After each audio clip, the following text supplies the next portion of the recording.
coração. Isso eu não tenho dúvida nenhuma da mudança que Ele fez no meu coração e na minha vida. Mas eu não precisei cortar o cabelo, eu não precisei cortar a barba, as tatuagens que estão pelo corpo, elas continuam aqui, eu não tirei. Claro que não fiz mais nenhuma nesses 8 anos. E algumas outras coisas foram saindo ao longo do tempo. Eu tinha piercing na língua, eu tinha piercing no mamilo, piercing na sobrancelha, na orelha, um pouco alargador. E Deus deu um jeito que isso Ele disse: filho, isso aí eu não quero, mas Ele não pediu. Mas aconteceu que deu um jeito de os piercings saírem. O primeiro piercing que saiu foi o piercing do mamilo. Eu acho que aqui vocês têm toboágua ou tobogã, sabe aqueles parques aquáticos? Um dia eu fui descer um tobogã daquele sem camisa de barriga, numa emenda daquela ficou um pedaço da manica. Então eu entendi que piercing não era muito bom para mim. Não que Deus disse: filho, piercing não dá. Mas eu entendi que não era bom. E aí eu arranquei da língua, arranquei o alargador. Hoje eu não uso nenhum brinco, nenhum piercing. Graças a Deus não precisou. Só que o meu jeito de ser, por que ser assim? Por que Deus me queria assim? Porque Deus permitiu que eu ficasse assim, para que eu não perdesse a essência da minha juventude. E Deus queria chegar aos jovens, e isso eu não tenho dúvida. Deus queria chegar aos motociclistas. Vocês imaginam quando eu chego na minha moto? Eu tenho uma moto, graças a Deus, com um guidão lá em cima. O nome do guidão chama-se Seca Subaco, né? Então, quando eu chego com essa moto, nos encontros de moto, em algum lugar, e de repente eu começo a falar de Deus, isso quebra aquelas pessoas que, nossa, esse cara fala de Jesus. E eu entendi que era aí que Deus queria. Talvez hoje a sua essência pode ser que alguém quisesse tirar ela de você. Mas Deus te deu uma essência de juventude para que você pudesse levar adiante o nome de Jesus. Mas com o teu jeito de ser, Ele vai modelar aquilo que não está de acordo com o coração dele. Isso Ele vai modelar como tem feito na minha vida nesses 8 anos de evangelização. Ele foi modelando o meu jeito de ser, o meu olhar, Ele foi modelando o meu carisma e foi me dizendo: isso tu pode, isso tu não pode. Imagina que eu gosto de escutar rock and roll, só que eu não posso mais escutar aquelas músicas que eu escutava no passado. Imagina Sepultura, AC/DC, Led Zeppelin, Iron Maiden. Imagine as músicas, tinha letras daquela que me mandavam para o inferno e eu nem sabia, e eu cantava. Tinha músicas daquela que dizia que a festa estava chegando e eu cantava. Por que Deus quis tirar isso de mim? Eu não conhecia talvez essa verdade. E Deus disse: filho, isso aqui não dá mais. Não quer dizer que eu não escuto o meu som, ainda escuto a minha música, vou lá no Dr. Google, muitas vezes pesquiso, vejo a letra, e isso eu falo com o Mateus e com o Arthur. Vamos olhar a letra, será que dá para escutar realmente essa música? Não precisou tirar a minha essência, e quantas músicas que nós temos até mesmo na igreja com letras lindas, e é um rockzinho que é algo que a gente possa escutar. Então dá para fazer diferente, dá para ser jovem e ser de Deus. E é isso que eu quero dizer hoje, nesse dia da juventude, juventude em nossa casa comum. Para começar esse momento, eu quero falar de um sonho que aconteceu nesta noite. Por graça de Deus, nós estamos dormindo lá na casa do Padre Nelson, que é da paróquia, e eu estou dormindo do lado de Jesus. O Santíssimo está na frente do nosso quarto. A gente abre a porta pela manhã, né? Ou então eu vou no banheiro de noite, eu estou na Senhor, boa noite. E como é bom esse carinho, e como é bom o carinho de Deus para conosco. Olha a bênção que Deus nos traz. Ele me trouxe lá de Florianópolis, da minha casa, para dizer: filho, tu vai dormir do meu lado. Não que ele não dormisse na minha casa nos outros dias, mas ali a presença real da Eucaristia. Jesus, corpo, sangue, alma e divindade, e ele estava ali. E nessa noite, antes que acontecesse essa pregação da manhã, eu fui rezar um pouco durante a noite e pedi: Senhor, o que queres falar para mim, para que eu possa falar daquela tua juventude a esses jovens? E eu tive um sonho. Eu estava numa comunidade e por cima de todas as casas estava a Eucaristia. muitas casas estavam ali as partículas. E eu olhava para o céu e dizia: Senhor, estão consagradas? Senhor, é você que está ali sobre todas as casas? E uma voz dizia: sim, são consagradas. Só que eu olhava algumas que estavam no chão. E nossa, aquilo para mim doía o meu coração por olhar a Eucaristia ao chão, por olhar a Eucaristia que estava ali jogada e algumas no telhado aonde eu não alcançaria. E eu comecei a olhar e comecei a juntar. Nisso veio uma aranha muito grande e começou a me morder para que eu não juntasse, para que eu não pegasse Cristo. E aquela aranha mordeu e algumas partes sangraram, sangrou a minha mão, sangrou o meu pé, e eu não conseguia entender esse sonho até que eu cheguei aqui pela manhã. Quando eu cheguei aqui, que eu olhei para cada um de vocês, eu comecei a entender o que Deus queria me falar através desse sonho. Que cada um de nós é Jesus na nossa casa, Jesus na nossa comunidade, Jesus para a nossa vizinhança. Cada um de nós é a imagem e semelhança de Deus.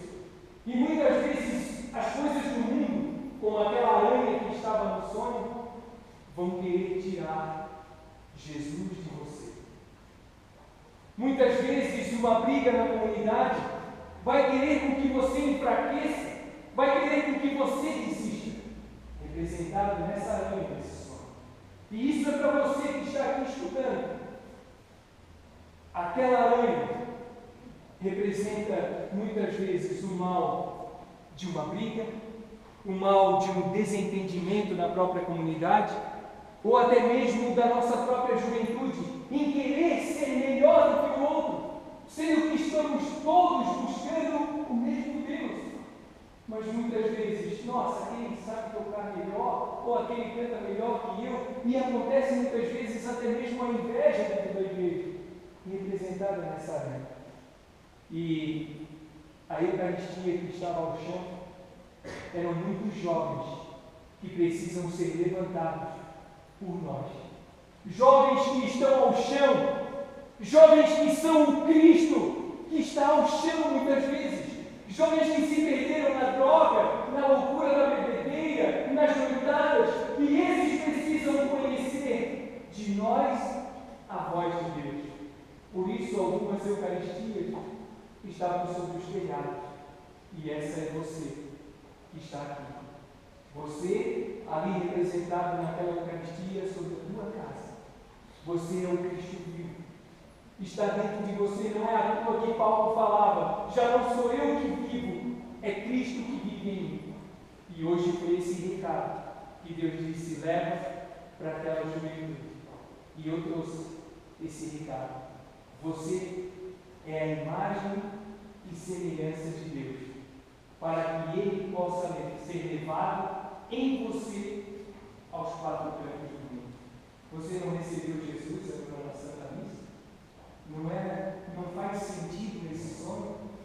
E isso, quando eu fui também, eu comecei a interpretar. Faz sentido. É Jesus que agora está em você. Você pode até se abraçar. Pode até se abraçar e você vai abraçar o Cristo que está em você. Faça isso por um momento. E tenha essa consciência que eu sou Cristo para cada comunidade, para cada grupo de jovens. Ele está aí com você. Ele está aí no seu coração agora. Está querendo ser levado. E talvez você vai ser o único evangelho que algumas pessoas vão encontrar na Bíblia. Talvez o seu exemplo, talvez o seu rosto, o seu sorriso, o seu olhar.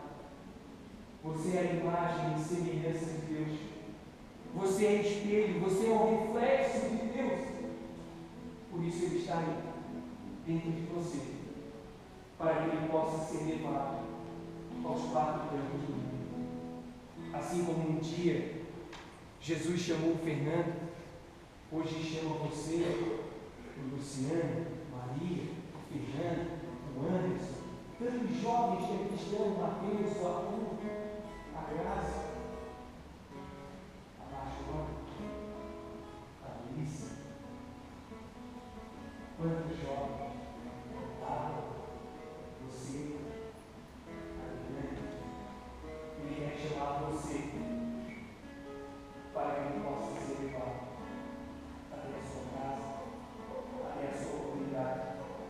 cima dos telhados. Não para que ele fique escondido, não, e o sonho revelava isso. Não para que Cristo fique escondido, porque não se acende uma lâmpada para escondê-la embaixo da cama, mas se acende uma lâmpada para que ela possa brilhar. E você nasceu para brilhar. Olhe para quem está do seu lado agora e diga para ele e para ela: você nasceu para brilhar. Você nasceu para brilhar. Olhe com bastante convicção.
chamado a anunciar o Evangelho com o seu jeito de ser, com a sua vida, com o seu sorriso, com a sua alegria. Para continuar esse momento de pregação, eu trouxe uma passagem que está em Atos dos Apóstolos, capítulo 2. Diz o seguinte, o versículo 42. Perseveravam eles na doutrina dos apóstolos, nas reuniões em comum, na fração do pão e nas orações. De todos eles se apoderou o temor, pois pelos apóstolos foram feitos também muitos prodígios e milagres em Jerusalém. E o temor estava em todos os corações. Todos os fiéis viviam unidos e tinham tudo em comum.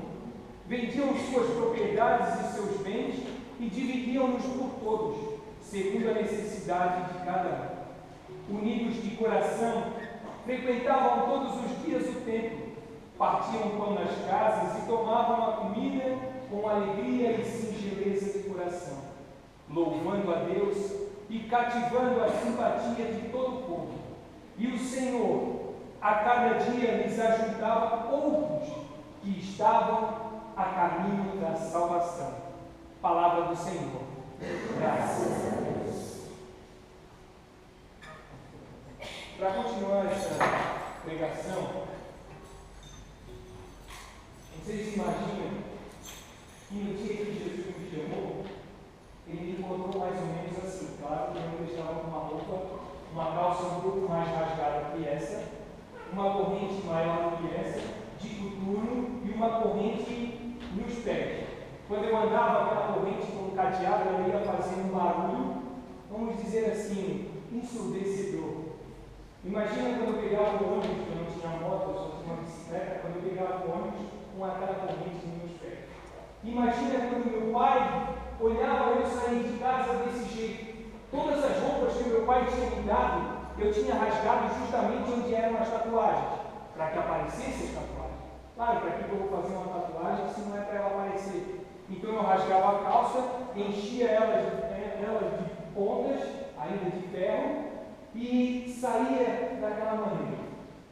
Aos 16 anos, quando eu tive uma briga muito, vamos dizer assim, muito forte com meu pai, que eu saí de casa até pela primeira vez. Eu fiz a primeira tatuagem e meu pai sempre foram da igreja, meu pai e a minha mãe, eles sempre queriam o seu filho na igreja. O sonho do meu pai e da minha mãe é que um dia eu fosse coroinha, que eu estivesse ali com a sinetinha, que eu estivesse continuando como eles tinham feito. Eles me ensinaram a fazer a catequese e a crisma, isso eu tinha feito. Só que quando terminou a crisma, eu não quis mais saber da igreja. Eu dizia, a igreja não é para mim. A igreja não é, olha, não tem nem jovem na igreja, isso eu dizia. Claro, eu não frequentava os lugares, eu não ia num encontro de jovem como esse. Então, para mim, jovens não existiam na igreja. E eu achava que igreja era coisa de cavalo. Nossa, meu